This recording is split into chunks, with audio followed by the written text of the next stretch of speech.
My name is Eliza, and I thought I had it all figured out.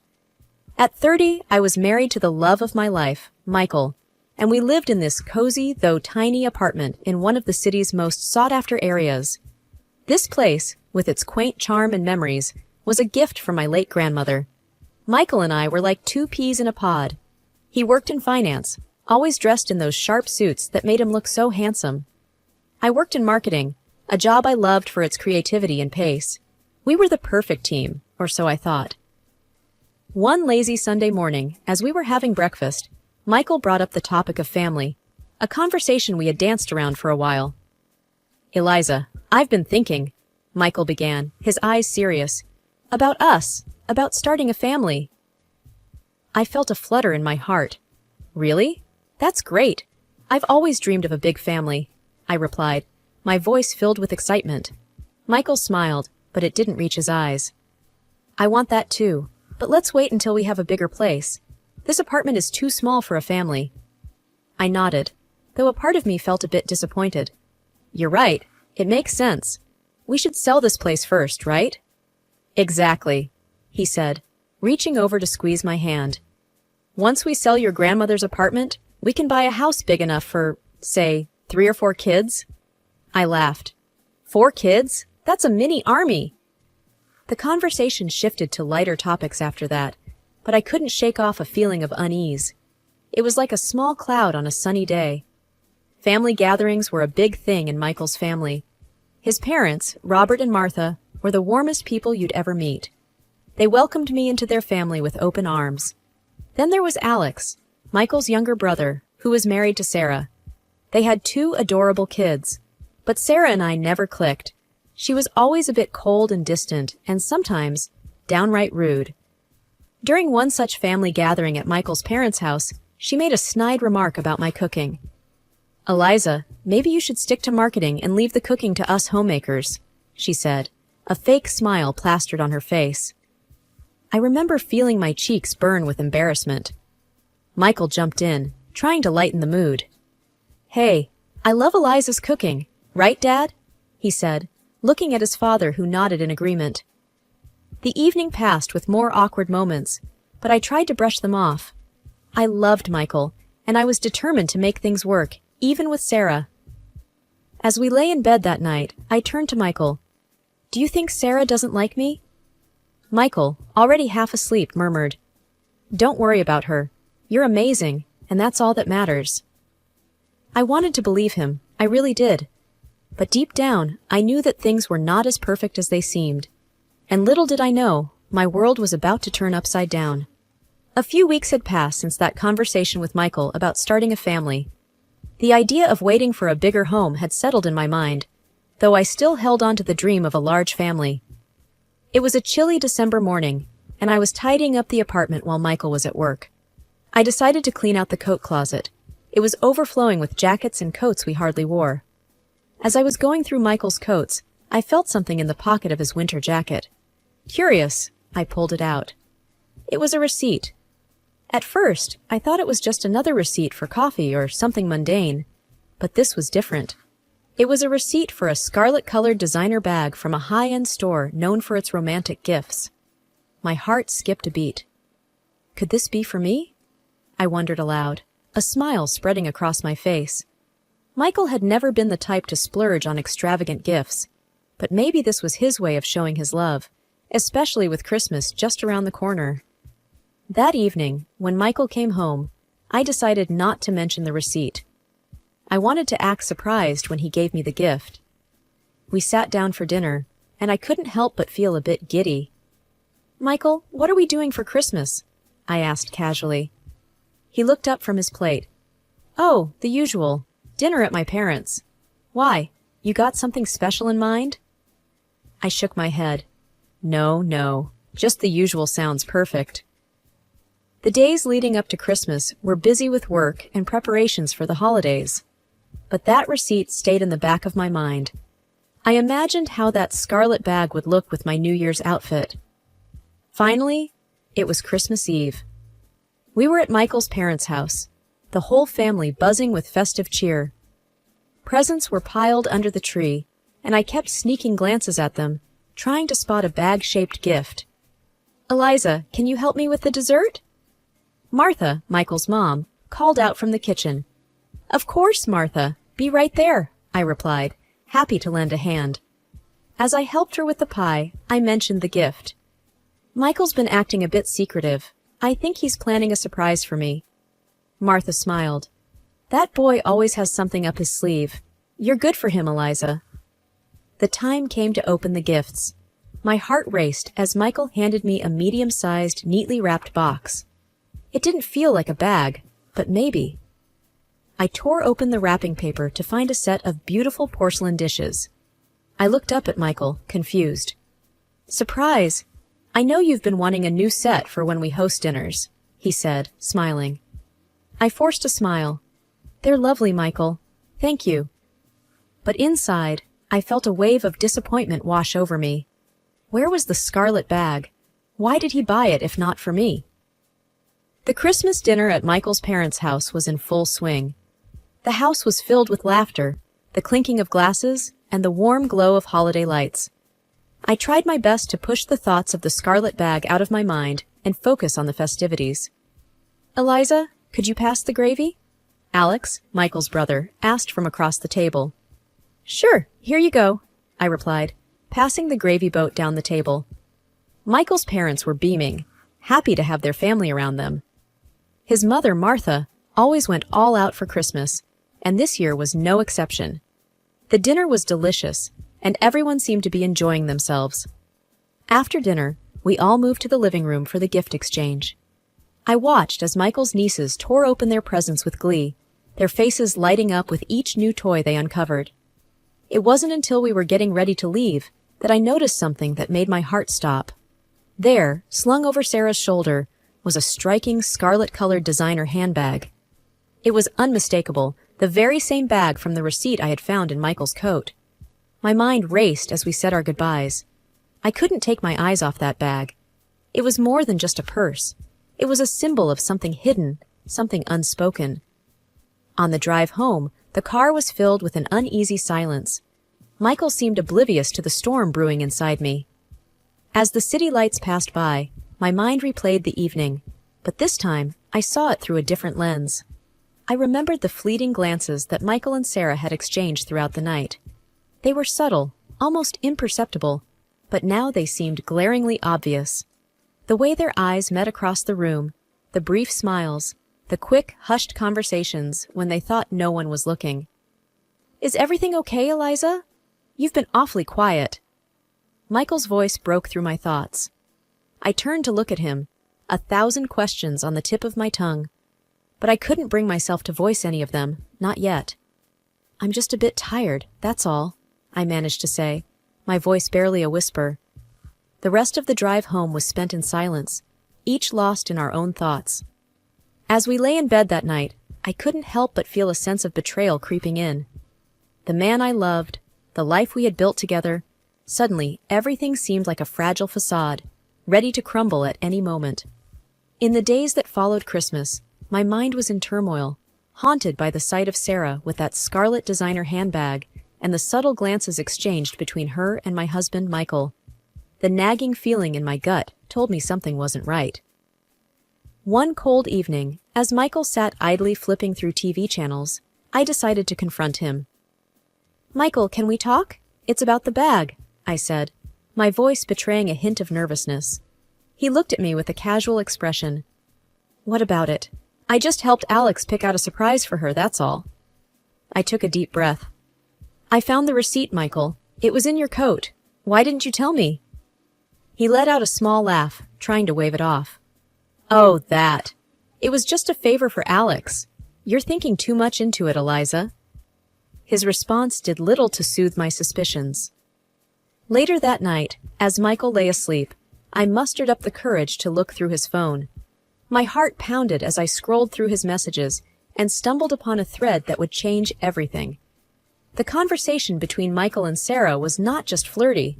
It was intimate, revealing a deep and long-standing affair. But the true shock came when I read a message where they discussed the biggest secret of all. Alex's children were actually Michael's. The revelation hit me like a ton of bricks.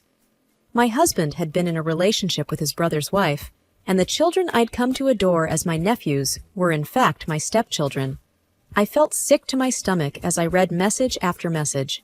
They spoke of love, of a future together, and, most shockingly, of convincing me to sell the apartment and move the money to a joint account.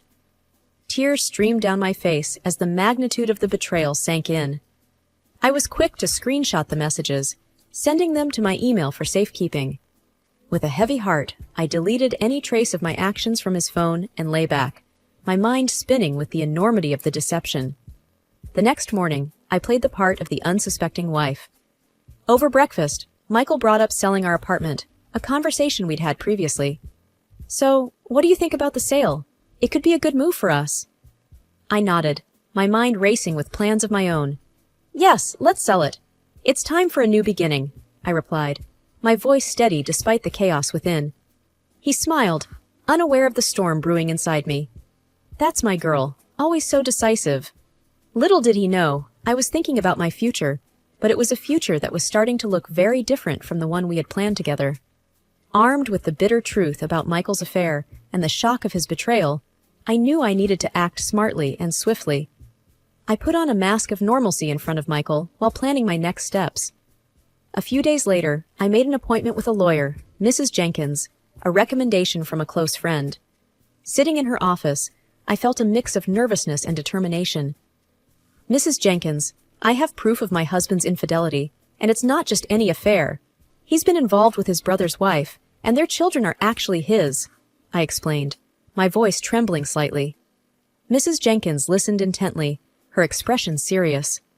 "I'm sorry you're going through this, Eliza. Let's go over the evidence you have. We need to plan your next steps carefully." I showed her the screenshots of the messages between Michael and Sarah. She took notes, nodding her head thoughtfully. "This is quite damning evidence. We can use this in your favor, especially in terms of the financial settlement," Mrs. Jenkins said. "However, I advise discretion until we have everything in place. Are you prepared to go through with a divorce?" "Yes, I am. I can't be with someone who's betrayed me like this," I replied, a sense of resolve building within me. Mrs. Jenkins outlined a plan. First, we'd secure my financial assets, especially the money from the apartment sale. Then, we'd proceed with filing for divorce, using the evidence to negotiate a favorable settlement.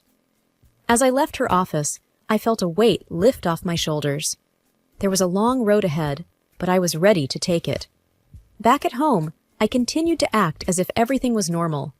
Michael, oblivious to my discovery and the impending storm, was focused on the apartment sale. "So, I talked to a real estate agent today. He said we could get a good price for the apartment," Michael said one evening over dinner. "That's great news," I replied, keeping my emotions in check. "Do you think it's a good time to put it on the market?" "Absolutely. The sooner we sell, the sooner we can start looking for a new place," he said, unaware of the irony in his words. As the days passed, I worked closely with Mrs. Jenkins, preparing all the necessary documents and securing my financial position.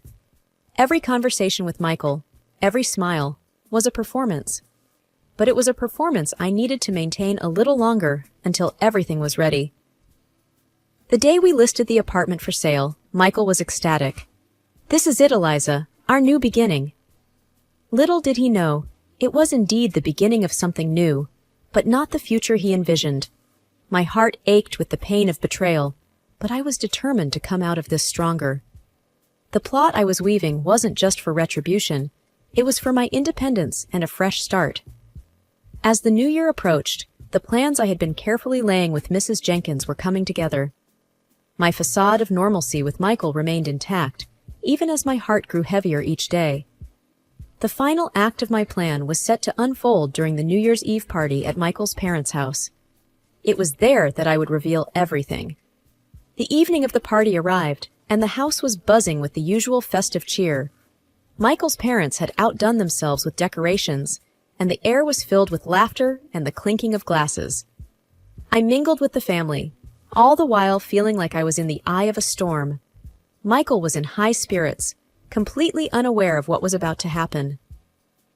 "Eliza, you seem a bit quiet tonight. Everything okay?" Michael asked as we found a moment alone in the kitchen. Just thinking about the new year and all the changes it'll bring, I said, my voice steady. He smiled and wrapped his arm around me. It's going to be our best year yet. If only he knew. As midnight approached, everyone gathered around with glasses in hand, ready to count down to the new year. I took a deep breath, knowing that my moment was near. As the clock struck 12 and everyone cheered, I turned to Michael.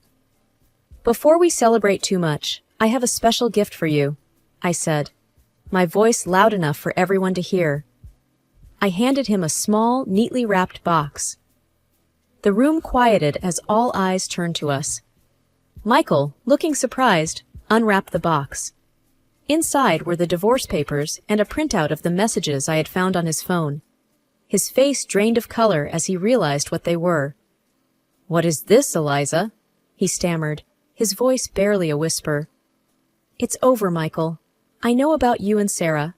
I know about everything," I said, my voice clear and strong. The room erupted into chaos. Michael's parents looked shocked. His brother Alex was speechless, and Sarah, who had been standing near the back, looked like she might faint. "What are you talking about, Eliza?" Michael's mother asked, confusion and concern in her voice. "Michael has been having an affair with Sarah, and her children are his," I said, the words tasting bitter in my mouth. Michael tried to speak, but no words came out. Sarah started crying, and Alex, who had been silent up until now, turned to his brother. "Is this true, Michael? Tell me this isn't true." Alex's voice was filled with a mix of anger and disbelief. Michael couldn't meet his brother's eyes. The truth was out there for everyone to see, and there was no escaping it. The revelation at the New Year's Eve party sent shockwaves through the room. Michael's family, once a picture of unity and joy, was now a scene of chaos and disbelief. The truth about Michael's affair with Sarah and their plan to embezzle the money from my apartment sale was out, and the reactions were immediate and intense. Michael's mother, Martha, looked at him with a mix of disbelief and heartbreak. "Michael, how could you? And with Sarah? To think you were planning to steal from Eliza and run away." Before Michael could respond, I added, "And it's not just the affair. They were planning to use the money from the sale of my apartment to leave the country." The room went silent. The gravity of the betrayal hung heavy in the air. Then, Martha, overcome with emotion, fainted, causing a stir as family members rushed to her side. Michael stood there, looking lost and defeated. His father, Robert, shook his head in disgust. "I can't believe you would do this to your own family, to your own brother." Alex, who had been silent, his face a mask of shock and hurt, finally spoke.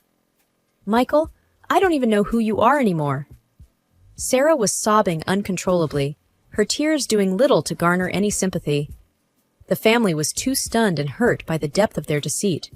With Martha being attended to and the room in disarray, I knew this was my moment to make my stand. I raised my voice, ensuring everyone heard me clearly. "I am filing for divorce from Michael, and I won't just stop there. I will be seeking financial compensation for this betrayal, from both Michael and Sarah." The words felt empowering to say out loud. It was a declaration of my independence and my refusal to be a victim of their selfishness. Michael tried to approach me, a look of desperation in his eyes. "Eliza, please, let me explain." I held up my hand to stop him. "There's nothing you can say to justify what you've done. You and Sarah have made your choices. Now, you'll have to live with the consequences." The months following the New Year's Eve revelation were a whirlwind. The divorce proceedings were tough, but with each passing day, I felt a sense of liberation growing within me. I was no longer bound to a relationship built on lies and deceit. One sunny afternoon, after finalizing the last of the divorce papers, I sat in a cafe, a cup of coffee in hand, reflecting on the journey I had been through. "You look like you're a million miles away," my friend Clara said as she joined me at the table. "Just thinking about everything that's happened," I replied, offering a small smile.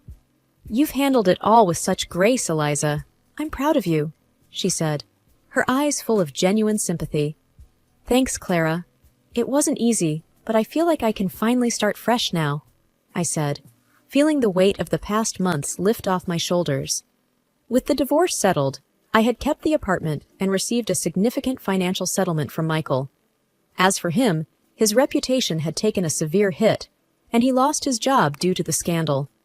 Sarah and Alex had also gone their separate ways, with the family ties deeply strained. I heard Michael moved out of the city, Clara mentioned, stirring her coffee. Yes, he did. And honestly, I'm relieved. It's easier to move on knowing he's not around, I admitted. And what's next for Eliza? Clara asked, a hint of excitement in her voice. I thought for a moment. I want to focus on myself for a while. Maybe travel, pick up some hobbies that I've been neglecting, and who knows, perhaps even start dating again when I'm ready. That sounds wonderful. You deserve all the happiness in the world, she said, reaching over to squeeze my hand. As we chatted and laughed, I felt a sense of hope for the future. The pain of the past was still there, a faint scar on my heart, but it no longer defined me.